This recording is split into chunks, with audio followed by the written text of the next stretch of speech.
नमस्कार दोस्तों, मैं हूं आपके साथ हर्ष भारद्वाज। बांग्लादेश में हिंदुओं का कत्लेआम हो रहा है। बांग्लादेश में 1 करोड़ 35 लाख हिंदुओं पर आफत आ गई है। बांग्लादेश में हिंदुओं पर हमले हो रहे हैं। मंदिरों को आग के हवाले किया जा रहा है।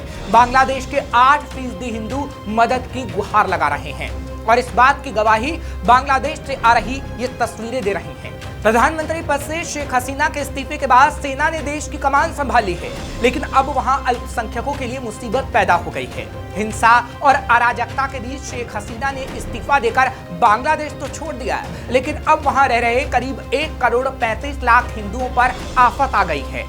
हिंदुओं पर हमले हो रहे हैं, उनके घरों और दुकानों को निशाना बनाया जा रहा है, मंदिरों में तोड़फोड़ हो रही है, आगजनी की जा रही है। जिन उपद्रवियों ने बांग्लादेश में तख्ता पलट किया, पीएम हाउस में लूटपाट की, अब वो हिंदू के घरों और दुकानों को निशाना बना रहे हैं। जहां एक और शेख हसीना के इस्तीफे और तख्ता पलट से बांग्लादेश का बड़ा तबका खुश है, तो एक तरफ करीब 8% हिंदुओं का भी है जो अब परेशान है। उनके घरों को लूटा जा रहा है, उनकी संपत्ति लूटी जा रही है, उनके साथ मारपीट की जा रही है, महिलाओं के साथ दुष्कर्म किया जा रहा है, मंदिरों पर हमले हो रहे हैं, मंदिरों को तोड़ा जा रहा है।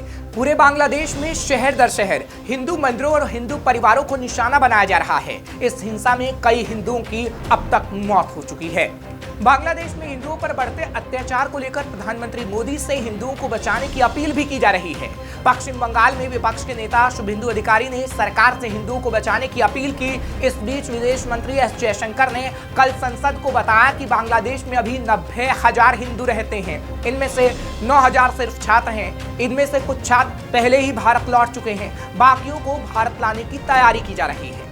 ये तो बांग्लादेश में हिंदुओं पर अत्याचार कोई नई बात नहीं है। 1951 में बांग्लादेश की आबादी में हिंदुओं की हिस्सेदारी 22% थी, जो अब घटकर मात्र 8% रह गई है। हिंदू अमेरिकन फाउंडेशन की एक रिपोर्ट के मुताबिक 1964 और 2013 के बीच 1 करोड़ 1 लाख से ज्यादा हिंदू धार्मिक प्रताड़ना के कारण बांग्लादेश छोड़कर भाग गए थे। हाल ही में शेख हसीना सरकार के कमजोर होने से बांग्लादेश नेशनलिस्ट पार्टी यानी बीपीएन और जमात इस्लामी के मजबूत होने की संभावना बढ़ गई।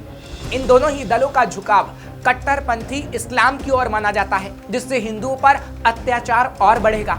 फिलहाल बांग्लादेश में तो पहले से ही हिंदुओं को सॉफ्ट टारगेट समझा जाता है और अब तो हम देख रहे हैं किस तरीके से हिंदुओं का कत्लेआम हो रहा है। बांग्लादेश में सरकार विरोधी प्रदर्शन में मरने वालों की संख्या बढ़कर 440 तक पहुंच गई है।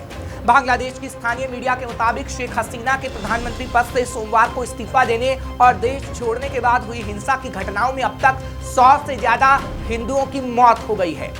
अगर इतिहास के पन्नों को पलटे तो भारत की साल 1901 की जनगणना रिपोर्ट के आंकड़ों के हिसाब से उस समय संयुक्त भारत के एक प्रांत के तौर पर पूर्वी बंगाल, जो अब बांग्लादेश है, उसमें हिंदुओं की आबादी 30% से ज्यादा थी। लेकिन 1947 में बंटवारे के बाद पूर्वी बंगाल के पाकिस्तान में चले जाने और फिर 1971 में बांग्लादेश के स्वतंत्र देश बनने के वक्त वहां के हिंदुओं को सबसे ज्यादा पीड़ा भुगतनी पड़ी।